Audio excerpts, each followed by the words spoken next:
Winter brings cold weather and potentially slick roads, but many families still need to travel every day. We bundle up our children to keep them warm, but as Consumer Reports explains, a bulky coat and a car seat can be a dangerous combination. News 8's Martha Koloski explains in today's On Your Side. Car seat safety is important to Emily Thomas, not only because she has a PhD in pediatric injury biomechanics and serves as Consumer Reports child passenger safety expert, but also because she's a mom to 2-year-old Micah.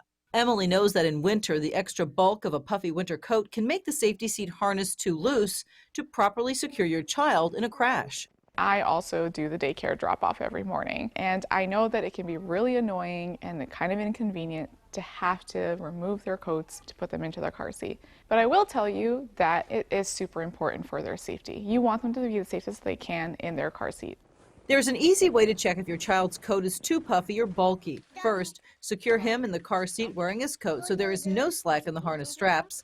Then remove the coat and put him back in the seat. If the straps are loose, there's a problem.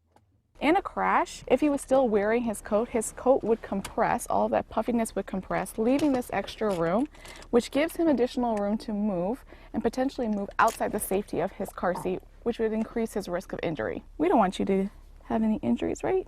So how should your child stay safe and warm in the car? Consumer Reports recommends securing your child into the seat and then putting a blanket or coat on top of the harness.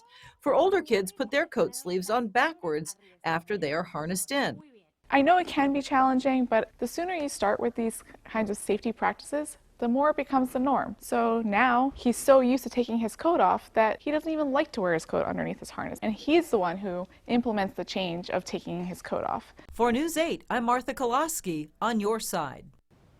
Consumer Reports says that in addition to not having your child wearing a coat in the car, it's important to always make sure that your child is properly harnessed. You should not be able to pinch any fabric, and their chest clip should always be at armpit level.